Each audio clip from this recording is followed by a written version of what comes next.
नमस्कार दोस्तों, स्वागत है आपका क्राइम इंसिडेंट की एक नई कहानी में। आज की कहानी कर्नाटक के मंगलुरु की है। बात है 2019 की। 12 मई की सुबह। वक्त लगभग 7 बजे का था। उडुपी मंगलुरु रोड पर एक फल बेचने वाले व्यक्ति को एक थैले में महिला का कटा हुआ सिर मिला। उसने तुरंत इसकी सूचना पुलिस कंट्रोल रूम को दी। सूचना मिलते ही पुलिस मौके पर पहुंची। पुलिस ने देखा कि थैले के अंदर महिला का सिर था और सिर के ऊपर एक हेलमेट लगा हुआ था। यह दृश्य इतना अजीब और डरावना था कि कोई समझ नहीं पा रहा था कि आखिर इस हत्या के पीछे की मंशा क्या थी। इस तरह की हत्याओं में अक्सर कुछ सुराग या पहचान के निशान मिलते हैं, लेकिन इस मामले में ऐसा कुछ नहीं था। ना कोई आईडी, ना कोई दस्तावेज। महिला की पहचान करना मुश्किल हो रहा था। इसके बाद पुलिस ने तुरंत टीमें बनाई और महिला की लाश के बाकी हिस्सों की खोजबीन शुरू की। इस क्रूर हत्याकांड ने पुलिस के सामने कई सवाल खड़े कर दिए थे।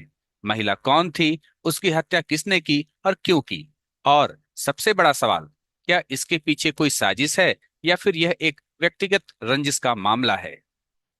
पुलिस को इस केस को सुलझाने के लिए गहरी जांच करनी थी और हर सुराग को बारीकी से देखना भी था। अभी पुलिस ने थैले में मिले महिला के कटे हुए सिर की जांच शुरू ही की थी कि कंट्रोल रूम में एक और चौंकाने वाला फोन आया। इस बार खबर थी कि शहर के ईसाई कब्रिस्तान में लोगों को एक लाश का धड़ मिला है। जैसे ही यह सूचना मिली, पुलिस की टीम तुरंत कब्रिस्तान पहुंची। वहां उन्हें महिला का धड़ मिला, जिसे कब्जे में लेकर उन्होंने बाकी शरीर के हिस्सों की खोजबीन शुरू कर दी।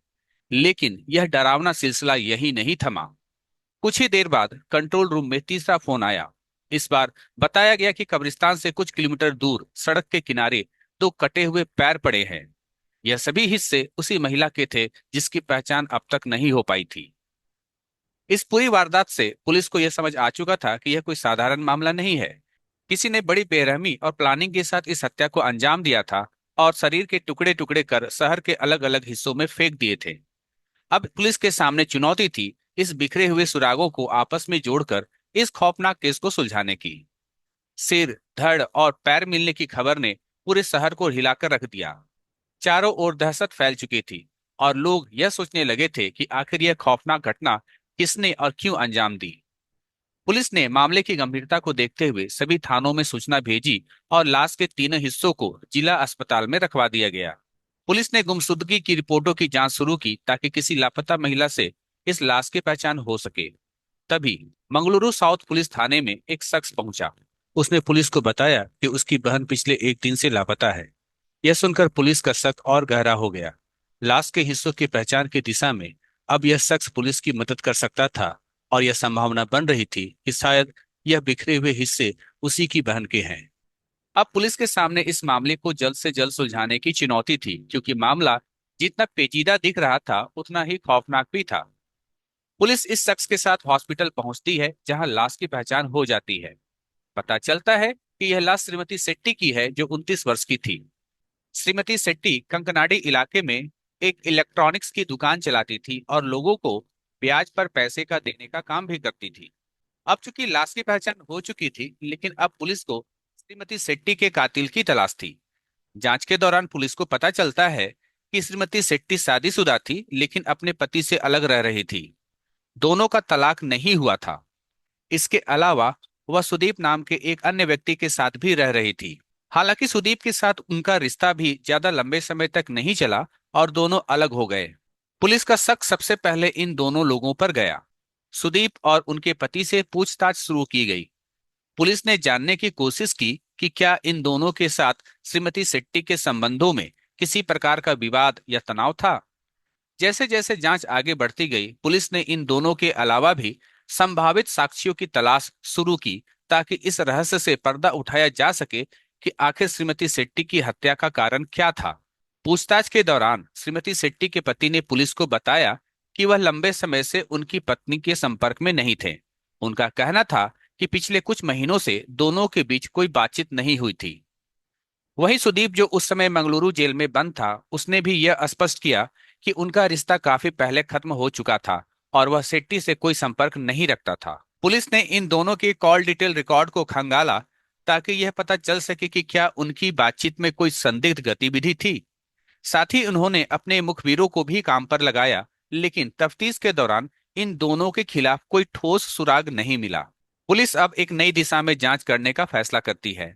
उन्होंने श्रीमती शेट्टी के करीबी दोस्तों और परिचितों से भी पूछताछ करने का निर्णय लिया, यह जानने के लिए कि क्या उनके निजी जीवन में कोई और भी विवाद या दुश्मनी थी। इस बीच जांच अधिकारी ने शेट्टी के व्यापारिक लेन देन की भी जांच शुरू की, यह देखने के लिए कि क्या उनके पैसे या कारोबार में कोई अनियमितता थी जो हत्या का कारण बन सकती थी। जैसे जैसे जांच आगे बढ़ रही थी, पुलिस को यकीन था कि सही सबूत जल्द ही मिल जाएंगे। पुलिस ने श्रीमती शेट्टी के दिन भर के रूटीन का गहनता से अध्ययन करना शुरू किया। उन्होंने 11 मई के दिन का विश्लेषण किया, जिसमें पता चला कि शेट्टी सुबह अपने घर से निकलकर लगभग 9 बजे तक अपनी इलेक्ट्रॉनिक्स की दुकान पर पहुंच गई थी। इस बीच पुलिस ने दुकान और घर के बीच मौजूद लगभग 100 सीसीटीवी कैमरों की फुटेज को चेक करना शुरू किया। कई घंटों की मेहनत के बाद पुलिस को आखिरकार इस जघन्य हत्या की तहकीकात में पहला सुराग मिला। यह सुराग महज 2 सेकंड की एक सीसीटीवी फुटेज थी, जिसमें एक अज्ञात व्यक्ति श्रीमती शेट्टी के पीछे चलता नजर आया। फुटेज में देखा गया कि वह व्यक्ति शेट्टी के साथ एक छोटी सी बातचीत करता है और फिर अचानक उनके पास आकर तेजी से दुकान की ओर बढ़ता है। पुलिस ने इस फुटेज को ध्यान से देखा और आरोपी के हुलिये, कपड़ों और चलने के तरीकों पर गौर करने का निर्णय लिया। इस फुटेज ने पुलिस के लिए एक नया मोड़ पेश किया। उन्होंने इस व्यक्ति के पहचान के लिए आसपास के थानों और समुदायों में पूछताछ शुरू की। पुलिस ने इस अज्ञात व्यक्ति के बारे में जानकारी जुटाने के लिए समाज के लोगों से भी मदद मांगी। उन्हें उम्मीद थी कि इस सुराग की मदद से वे शेट्टी के कातिल तक पहुंच सकते हैं। पुलिस को जब शेट्टी के साथ बाइक पर बैठे व्यक्ति की पहचान करने में सफलता मिली, तो उन्हें यह पता चला कि उसका नाम जोनास सैमसन है। वह समुद्र के किनारे कबाब की दुकान चलाता था। जैसे ही पुलिस ने सैमसन के नाम का पता लगाया, उन्होंने उन सभी लोगों की लिस्ट खंगाली जिन्होंने श्रीमती शेट्टी से पैसे उधार लिए थे।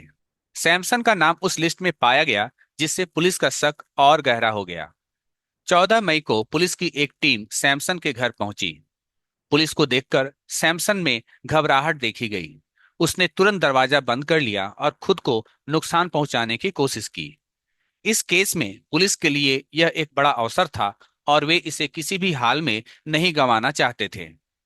सैमसन को हिरासत में लेने के लिए कुछ पुलिसकर्मी दीवार पर चढ़ गए और छत की टाइल्स तोड़कर नीचे कूद गए। सैमसन को पकड़कर पुलिस थाने ले जाया गया। लंबी और कड़ी पूछताछ के बाद सैमसन ने श्रीमती शेट्टी के कत्ल का गुनाह कबूल किया। उसने बताया कि वह कबाब की दुकान चलाता था और उसने शेट्टी से कुछ रुपए उधार लिए थे। उसने पहले ही आधे रुपए वापस कर दिए थे, लेकिन आधी रकम अभी बकाया थी। सेट्टी अक्सर सैमसन से सबके सामने ही अपने रुपए मांगने लगी थी, जिससे उसे शर्मिंदगी महसूस होती थी। सैमसन ने यह भी कहा कि कई बार सेट्टी ने उसके साथ गाली गलौज भी की। 11 मई 2019 को जब सेट्टी बिना किसी फोन के सैमसन से पैसे मांगने उसके घर गई, तो रास्ते में उसने सैमसन को देखा। उसने अपनी स्कूटी रोकी और वहीं उससे रुपए मांगे। तब सैमसन ने श्रीमती शेट्टी से कहा कि वो कुछ देर में घर पहुंच रहा है। तब शेट्टी उसके घर पहुंचती है। जब शेट्टी उसके घर पहुंची तो उसने देखा कि सैमसन की पत्नी भी वहां मौजूद थी। शेट्टी ने बिना संकोच के सीधे सैमसन के सामने पैसे मांगना शुरू कर दिया। यह बात सैमसन को अच्छी नहीं लगी और गुस्से में आकर उसने पास पड़े लकड़ी के तख्ते से श्रीमती शेट्टी के सिर पर 2 बार वार कर दिया। शेट्टी लहूलुहान होकर वहीं गिर पड़ी। इसके बाद सैमसन ने अपनी पत्नी विक्टोरिया मैथिया की मदद से श्रीमती शेट्टी की लाश को बाथरूम में खींचा और दोनों ने मिलकर उनकी लाश के टुकड़े टुकड़े कर दिए। इस खौफनाक काम को करने के बाद सैमसन अब लाश को ठिकाने लगाने के लिए रात का इंतजार करने लगा। जैसे ही अंधेरा हुआ, सैमसन ने लाश के टुकड़ों को श्रीमती शेट्टी की स्कूटी में रखकर शहर के विभिन्न हिस्सों में फेंक दिया। इसके बाद उसने स्कूटी को पुलिस थाने के पास ले जाकर खड़ी कर दी, ताकि उसकी गतिविधियों पर कोई संदेह ना हो।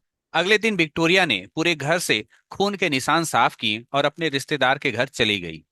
लेकिन पुलिस की छानबीन ने दोनों को पकड़ने में देर नहीं लगाई। पुलिस ने 15 मई को विक्टोरिया को भी गिरफ्तार कर लिया। पति पत्नी के खिलाफ हत्या का मुकदमा चलाया गया। मामले में 48 गवाहों के बयान दर्ज किए गए। कोविड महामारी के कारण सुनवाई में देरी हुई, लेकिन आखिरकार 2 साल बाद 13 सितंबर 2023 को सैमसन और विक्टोरिया को आजीवन कारावास की सजा सुनाई गई। इस केस ने समाज में हत्या और हिंसा के प्रति जागरूकता बढ़ाई और यह एक सबक बना कि क्रोध और लालच के कारण इंसान कितनी भयानक स्थिति में पहुंच सकता है। तो दोस्तों, आज की कहानी में बस इतना ही। आपको हमारी कहानी कैसी लगी हमें कमेंट करके अवश्य बताना। चैनल पर पहली बार आए हैं तो चैनल को सब्सक्राइब जरूर करें। मिलते हैं अगली वीडियो में एक नई कहानी के साथ। धन्यवाद।